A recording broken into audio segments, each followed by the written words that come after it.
Bonjour chers élèves de seconde, donc je vous retrouve pour ce qui sera probablement la dernière vidéo de l'année, puisque on va pas se mentir, on y est presque, hein, ce sera très bientôt terminé, hein, finalement.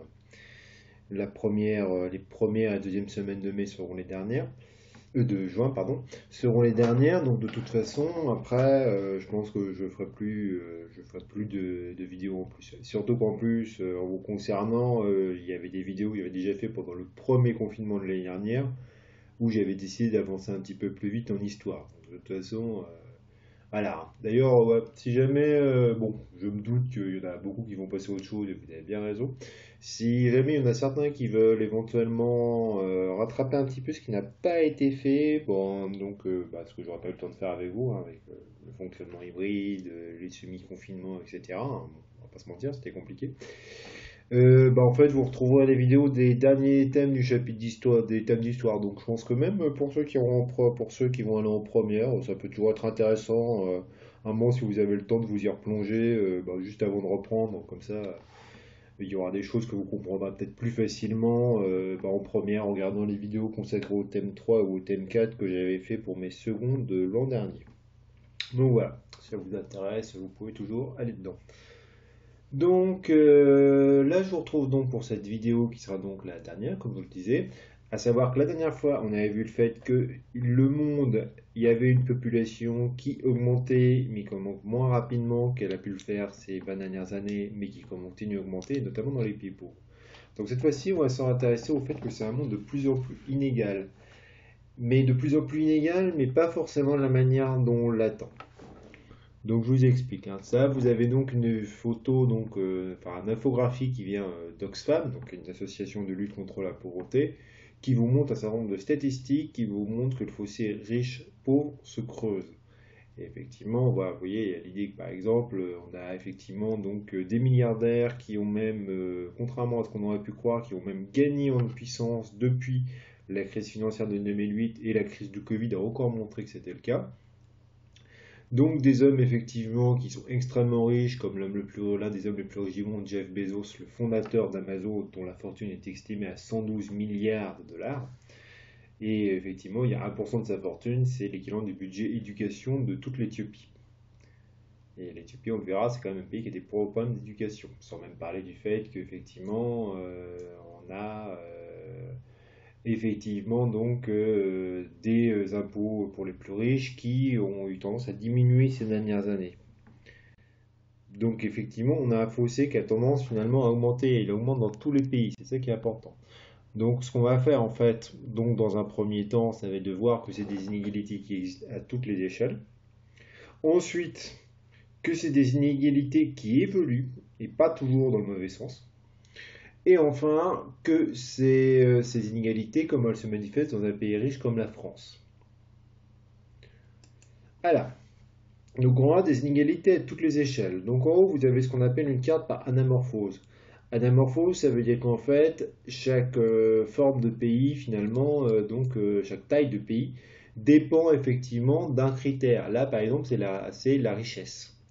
Plus un pays est grand, plus un pays est riche. Et par contre, plus un pays est coloré, en rouge, plus ça veut dire qu'il est riche par rapport au nombre de ses habitants. C'est ça qui vous explique par exemple que la France, c'est un carré plus petit que celui de la Chine, mais plus coloré, parce que comme il y a beaucoup moins, il y a 20 fois moins de Français que de Chinois, effectivement, la somme d'argent, même si elle est plus petite à la base, répartie, elle est quand même plus importante. Donc effectivement, cette carte-là, elle est pas mal, puisqu'elle vous montre bien le décalage. Et effectivement, ces différences avec finalement des pays parfois qui sont très négligeables. Quand on voit la taille de l'Afrique, on comprend tout de suite que c'est un continent qui est extrêmement pauvre. C'est pareil pour l'Amérique latine, où on voit l'énorme différence avec le voisin états-unien, quoi. Ou même pour l'Europe de l'Ouest, par rapport à l'Europe de l'Est, hein. Vous regardez par exemple, la France, au niveau richesse, c'est un peu plus élevé que la Russie. Là, la carte que vous avez en dessous, c'est des inégalités de développement. Parce que je vous rappelle que pour considérer le développement, on ne prend pas en compte seulement la richesse, hein. C'est toujours pareil, le problème de l'IDH. On estime qu'un pays développé à partir de 0,8 et qui est en très grande difficulté à partir de 0,5. Et effectivement, ben, cet IDH, il est assez représentatif aussi. On retrouve finalement des choses, hein. C'est vrai que quand on regarde finalement comme l'IDH, ça vient à la fois donc de la richesse, mais aussi des espèces, des conditions de santé et d'éducation. Forcément, les pays riches ont tendance à avoir une meilleure santé et une meilleure éducation pour leurs habitants. Donc effectivement, au niveau mondial, ces inégalités sont évidemment visibles dans le fameux quart de richesse et de développement entre ce qu'on appelait autrefois les pays du Nord, ou des Nord finalement, donc ça veut dire les pays développés, c'est-à-dire l'Europe, l'Amérique du Nord, le Japon, l'Australie, la Nouvelle-Zélande, et les pays du Sud, majoritairement situés au sud de la planète finalement, donc c'est l'Amérique latine, l'Afrique, et pendant très longtemps, ça a été aussi une bonne partie de l'Asie, notamment l'Inde, la Chine ou la Turquie. Toutefois, et ça c'est important de constater, ça se voit particulièrement bien avec les inégalités de développement, donc la deuxième carte, celle du bas, c'est qu'en final, ces groupes ils sont de moins en moins homogènes, en particulier dans les pays du Sud. Aujourd'hui, on a tendance à dire qu'effectivement, on devrait faire quasiment trois groupes, en fait, au moins, et peut-être même plus. On aurait les pays développés, donc comme la France par exemple, les pays émergents, comme la Chine, l'Inde, le Brésil, des pays qui sortent de la pauvreté, et des pays en voie de développement qui sont encore en grande difficulté. C'est le cas par exemple du Mali. Majoritairement, on le verra, c'est des pays qui sont situés très majoritairement en Afrique subsaharienne, avec quelques exceptions, comme par exemple l'Afghanistan ou Haïti. Donc effectivement, donc vous le voyez, c'est qu'effectivement, la limite nord-sud, elle a de moins en moins de sens avec le développement. Et c'est vrai qu'effectivement, la Chine, par exemple, elle a un niveau, vient de dépasser les 0,75. Donc ça veut dire que dans pas très très longtemps, elle sera plutôt en rouge finalement qu'en orange. Et c'est pareil pour d'autres pays, quoi. Alors, ce qu'il faut avoir conscience, c'est qu'évidemment, ces inégalités sont présentes également à l'intérieur du pays. C'est ce que vous avez avec cette carte, c'est qu'effectivement, plus vous avez un pays en vert, plus ça veut dire que les inégalités sont faibles à l'intérieur du pays. Plus c'est en rouge, plus les inégalités sont fortes. Donc vous voyez que là, elles sont très variables. Finalement, ça dépend largement des choix économiques de redistribution des richesses. Et vous voyez qu'effectivement, par exemple, c'est pas complètement corrélé aux revenus. C'est que vous allez avoir des pays pauvres où les inégalités sont finalement moins fortes que des pays riches. Je pense par exemple aux États-Unis.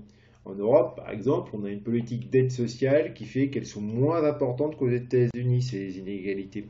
Les inégalités de revenus aux États-Unis vont être beaucoup plus importantes que chez nous. Toutefois, comme vous le voyez, les pays les plus inégaux, c'est bien souvent les pays d'Amérique latine et d'Afrique australe. L'Afrique australe, ça désigne ce qui est tout au sud de l'Afrique, vous voyez, genre à partir de l'Angola, la Namibie, le Botswana, l'Afrique du Sud, où finalement les classes moyennes sont encore très rares quelque part. On a d'un côté les classes favorisées qui ont su tirer parti du développement, et de l'autre côté les classes donc très défavorisées, quoi. Il n'y a pas encore de classe moyenne dans ces pays-là, quoi. Alors que bon, vous avez certains pays, par exemple, je pense à l'Afghanistan ou le Niger, ou le Mali, où quasiment tout le monde est pauvre, en fait, finalement. Donc les inégalités sont moins fortes. Enfin, ces inégalités elles existent aussi à l'échelle régionale. Vous allez avoir des régions qui sont plus ou moins riches que d'autres. Et c'est particulièrement vrai dans les pays émergents, là encore. En Chine, l'IDH moyen il est de 0,75. De comparaison, pour la France, aux dernières nouvelles, c'est 0,89 ou 0,90. Donc ils ne sont pas très très loin. Toutefois, la région de Hong Kong, elle a un IDH comparable à celle de l'Allemagne. Elle a un IDH de 0,9,33, ce qui en ferait finalement, si on prenait Hong Kong toute seule, donc quelque part c'est un statut un peu particulier, Hong Kong, où c'est quasiment une région autonome, même s'il est de moins en moins autonome avec la dictature chinoise. La région de Hong Kong, elle a un IDH comparable à celle de l'Allemagne, qui est classée au 4e rang du classement de l'IDH. Et vous avez une partie du littoral chinois qui affiche aussi un IDH assez fort, comparable par exemple à celui de la France, ou pas loin, moins comparable à celles des pays développés. Par contre, la région du Tibet, qui est l'une des plus pauvres, finalement, elle a un IDH comparable à celui du Bangladesh, puisque c'est à 0,580. Et donc c'est un IDH qui est comparable à celui du Bangladesh, qui est 139e sur à peu près 200 pays. Ce qui veut dire qu'entre l'ouest et l'est de la Chine, il y a des écarts extrêmement importants quoi, entre un Est littoral qui a très bien profité du développement économique et un Ouest qui reste encore très rural et très en retard. Et avec parfois des populations qui ne sont pas totalement chinoises et qui sont persécutées. Et évidemment ne tirent pas par profit du développement. Je pense notamment aux populations ouïghours qui sont donc musulmanes dans l'Ouest ou aux populations tibétaines qui subsistent encore de l'époque où le Tibet était indépendant avant qu'il soit occupé et colonisé par la Chine. Et enfin, ces inégalités, notamment dans les pays émergents comme l'Inde, elles sont criantes. C'est que vous allez avoir des quartiers modernes favorisés qui reflètent le développement du pays, qui vont côtoyer des bidonvilles où la population vit dans des conditions de vie très précaires. Là, vous voyez la limite qui est faite par la route. Effectivement, on voit clairement les bidonvilles d'un côté avec leur toit de tôle et les immeubles plus récents, donc les grands ensembles, qui sont dédiés aux classes moyennes. Puis ensuite, derrière, vous allez avoir des maisons plus individuelles ou des buildings donc pour les bureaux des riches. Alors, ces inégalités, elles sont donc en évolution constante. Donc effectivement, la notion même de pays émergent, ça montre qu'il existe des évolutions, puisque le pauvre émergent, ça veut dire qu'on sort de la pauvreté, ce qui montre bien que c'est pas pérenne. Et ce qui est important de voir, c'est que je vous dis que les inégalités ont augmenté, c'est vrai, mais par contre, la très grande pauvreté, on ne peut que s'en féliciter, elle a considérablement diminué pendant les 30 dernières années. Là, vous avez sur ce document-là qui est particulièrement parlant. On estimait qu'il y avait presque 2 milliards d'habitants du globe, ce qui représentait un tiers de la population à l'époque, qui vivaient dans une extrême pauvreté. Extrême pauvreté, ça veut souvent dire moins de 2 dollars par jour, ce qui ne vous permet pas d'avoir vos besoins vitaux. Genre la nourriture, l'eau, un toit sur la tête, des vêtements. Effectivement, un tiers, c'est énorme, quoi. On avait un tiers des habitants de la planète qui vivaient dans cette situation. Aujourd'hui, on estime qu'ils ne sont plus que 600 000, ce qui est encore beaucoup. Ça veut dire que leur nombre a diminué par 3. Mais si jamais on prend en compte en termes de pourcentage par rapport à l'augmentation de la population mondiale, le progrès est encore plus important puisqu'on passerait de 1 tiers, donc 33%, à 8% finalement de la population actuelle. Ce qui montre bien qu'il y a une extrême pauvreté qui a vraiment reculé. Toutefois, ces progrès ils sont plus sensibles dans certains continents que dans d'autres. Aujourd'hui, plus de 50% de cette population très pauvre, elle est africaine. Elle est issue de l'Afrique subsaharienne et c'est une proportion qui va augmenter puisque l'Afrique a plus de mal à se sortir du sous-développement que les autres continents. Si on regarde d'autres exemples, le développement par exemple, ça a permis un recul spectaculaire de la pauvreté dans les pays émergents. C'est ce que vous montre l'exemple chinois. Là, vous voyez, par exemple, donc vous avez le nombre de millionnaires qui a augmenté, ça, c'est ce que vous avez, avec des chiffres très importants parce qu'on est en Chine, et que la population est beaucoup plus nombreuse. Mais par contre, ce qui est assez intéressant, c'est les gens en extrême pauvreté. En 2010, il était encore 166 millions finalement de personnes, donc ça veut dire plus de 10% ça veut dire à peu près 15% de la population, j'ai pas fait le calcul, mais de tête, ça veut dire à peu près ça. Aujourd'hui, ils sont plus que 45 et le gouvernement chinois a annoncé que cette extrême pauvreté, il y avait quasiment plus personne en Chine qui était vraiment concerné. Bon, il y a une part de propagande, mais ça montre bien qu'il y a des progrès considérables. Toutefois, il subsiste encore des écarts importants entre urbains et ruraux. C'est ce que vous voyez là, c'est que si on compte le patrimoine moyen et la richesse moyenne par individu, en fait, les urbains sont 3 fois plus riches que les ruraux, en moyenne. Et aussi, la Chine, c'est l'un des pays, et c'est assez ironique quand on pense qu'autrefois c'était un pays communiste qui promeut, et qui promeut encore d'ailleurs dans sa propagande, l'égalité entre les citoyens, c'est l'un des pays où on assiste à la plus forte concentration des richesses entre les mains d'une élite, plus encore qu'aux États-Unis. Vous voyez que plus de 40% de la richesse nationale va être détenue par 1% seulement de la population, ce qui est l'une des plus fortes proportions du monde. Même si vous voyez que le pays qui a la plus forte proportion de ça, c'est la Russie, où on voit bien que finalement l'économie russe est détenue par une toute petite minorité de population qui est aussi fortement liée au pouvoir politique et notamment donc, au clan du président Vladimir Poutine. Alors ces inégalités, elles ne concernent pas seulement la richesse, mais également l'accès à la santé et à l'éducation. Là, ce que vous avez en rouge, orange, jaune, c'est les pays où la scolarité des filles est la plus faible. Et en fait, vous avez une sorte d'effet pervers là-dessus. C'est qu'effectivement, finalement, plus l'éducation des filles est faible, plus elles vont se marier tôt, et plus elles vont faire donc d'enfants, puisque la période de fécondité est plus forte, ce qui fait que la croissance va être bien plus forte que la moyenne. Ce qui vous explique pourquoi dans les pays pauvres, finalement, l'accès à l'éducation des filles c'est important, parce que ça permet aussi de limiter la croissance démographique, hein, en dehors même de parler d'égalité de droits, évidemment. Enfin, le C, ça va se concentrer sur la France, et l'idée qu'il y a des inégalités aussi dans les pays développés. La France, c'est incontestablement un pays développé, hein. Finalement, on est à 0,89 de l'IDH, comme vous le disiez après, ça la met dans le top 20 des pays les plus développés de la planète. Les revenus, globalement, ils vont être un peu moins importants dans d'autres pays comparables. Ça, c'est vrai, les salaires en France sont moins élevés. Par contre, l'espérance de vie est l'une des plus élevées du monde, ce qui montre bien qu'en termes, par contre, de sécurité sociale, on a un système qui est effectivement très protecteur, finalement, et qui donc facilite effectivement de bonnes conditions de vie. Toutefois, cela ne signifie pas que les inégalités n'existent pas. Là, vous voyez effectivement cette idée de fiche qui vient de la fondation Abbé Pierre, qui est destinée à aider les personnes les plus en difficulté, où on vous souligne que 12 mètres carrés, pour une affiche, ça peut être normal, mais que pour une famille, ça l'est beaucoup moins. En sachant que là, effectivement, on a des cas d'extrême pauvreté qui ne sont pas forcément représentatifs, mais il y en a.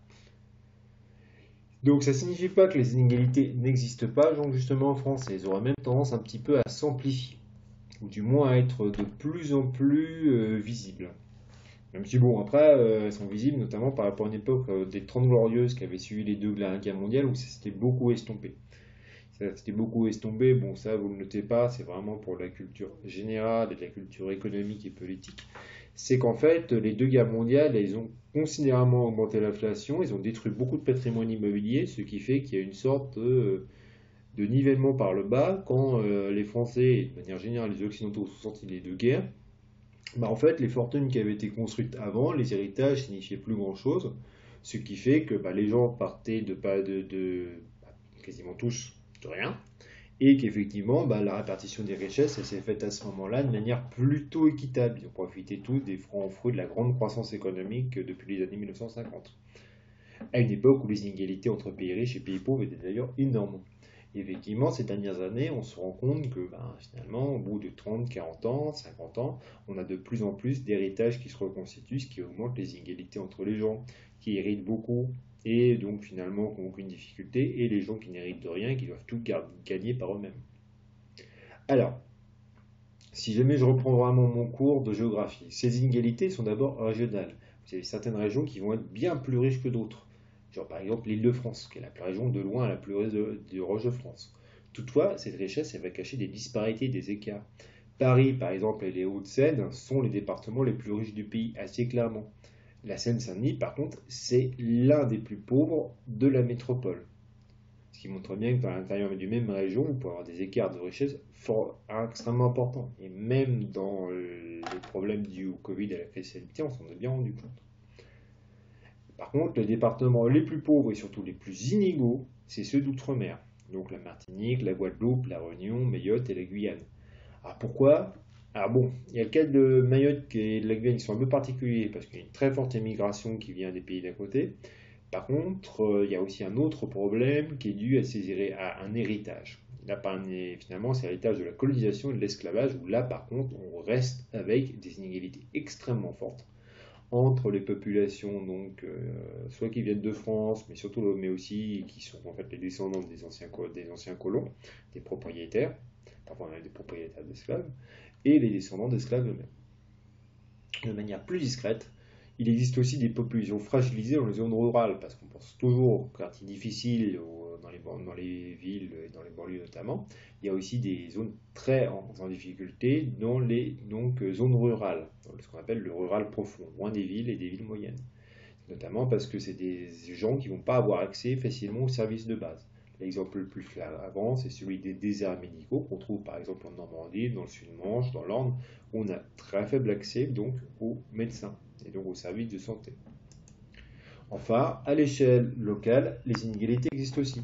Là, j'ai décidé de vous prendre l'exemple de Caen, en faisant un petit scan, une petite capture d'écran de Google Earth, et d'un quartier que certains d'entre vous connaissent bien, hein, puisque en fait, c'est le quartier qui est juste au nord donc, du lycée Fresnel. Donc bon, c'est un petit peu aux alentours de la rue de Falaise. Vous voyez là, certains peut-être connaissent le gymnase de la Guérinière par exemple, ou certaines écoles finalement. Et en fait, ce que je voulais vous montrer, c'est qu'on voit très nettement, finalement, à cette échelle locale d'une ville comme Caen, qui n'est pas une très grande ville, qui n'est pas une ville en très grande difficulté, avec des inégalités très fortes, une différence entre les quartiers des classes moyennes, voire favorisées que vous avez sur la gauche, finalement, et les quartiers des classes populaires, les grands, donc des immeubles, les barres d'immeubles, qui sont sur la droite. Et effectivement, on voit d'ailleurs qu'il y a même une mosquée finalement qui montre que d'ailleurs, dans ces populations, donc les quartiers populaires, on a ici une forte part de population qui sont issues de l'immigration. Ça, c'est ce qu'on appelle aussi la ségrégation socio-spatiale. L'idée qu'effectivement, vous allez avoir des quartiers aisés, avec des populations aisées qui se ressemblent, et des quartiers défavorisés, où vous allez avoir aussi des populations qui elles aussi vont se ressembler. Et c'est des tendances qui ont toujours existé et qui ont tendance parfois à augmenter dans certaines villes. Par contre, il y a certaines villes où il y a certains endroits où ça diminue. Je pense qu'effectivement qu'à Caen, il y a toute une politique de réhabilitation de la rive droite, donc finalement du côté de la gare, donc de la presqu'île pour ce qui est de la presqu'île, qui vise justement à réhabiliter ces quartiers autrefois difficiles. Bah écoutez, bah, je vous dis au revoir pour ce qui est du distanciel, parce que comme vous le disiez, c'est la dernière vidéo. Et donc, ben, écoutez, je vous dis à bientôt quand on va se retrouver donc, pour les derniers cours quasiment en présentiel. Je vous remercie d'avoir été attentif et je vous souhaite une très bonne journée. Au revoir.